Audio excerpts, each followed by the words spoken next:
Mėly bičiuliai, mielas Lietuvos liberalus jaunime, norėčiau padėkoti Jums už tokį aukštą įvertinimą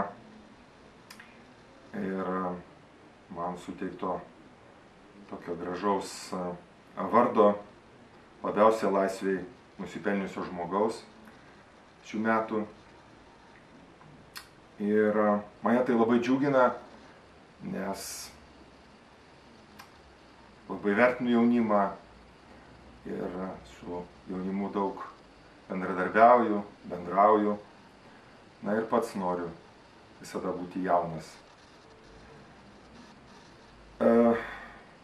Kalbėdamas apie laisvę, girdžiu ir jūsų organizacijos pavadinime Laisvės vardą.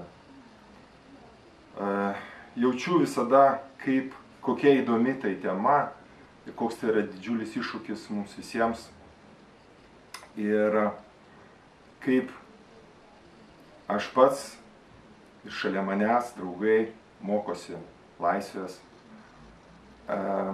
mokosi būti savimi. Taigi, laisvės iššūkis yra pats įdomiausias turbūt žmogaus klausimas, nes tai yra pati didžiausia mūsų gyvenimo vertybė. Ir mes norėtume būti ieškančiais, tobulėjančiais žmonėmis, bet taip pat norėtume būti ir puoselėjančiais, kuriančiais lietuviais. Ir čia, galima sakyti, yra tam tikro prieštaravimo. Galima įžiūrėti tam tikrą prieštaravimą tarp pločio ir gylio. Tačiau tas prieštaravimas yra tik paviršiuje. Jeigu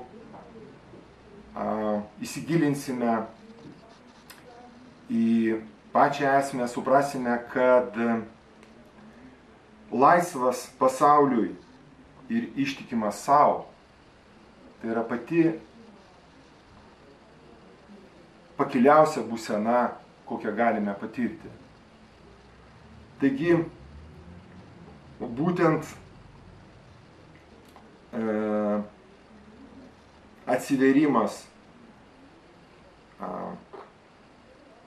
pasaulio priėmimas tokio, koks jis yra, ir pasaulio tobulinamas tiesiog savimi ir yra mūsų didžiausias iššūkis. Priimti, mokytis, bendrauti ir kartu susikaupti, suvaldyti ir vertinti.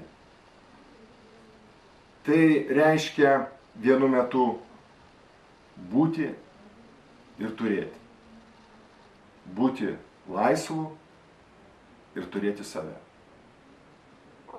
Taigi aš norėčiau Jums palinkėti 2014 metais daug energijos, ryžto, nuveikti svarbius darbus pasauliui ir savo. Būti laisvu ir kartu prisimti atsakomybę būti savimi. Taigi, laimės ir sveikatos Jums, šiltų, gražių kalėdų ir prasmingų naujųjų metų. Ačiū Jums.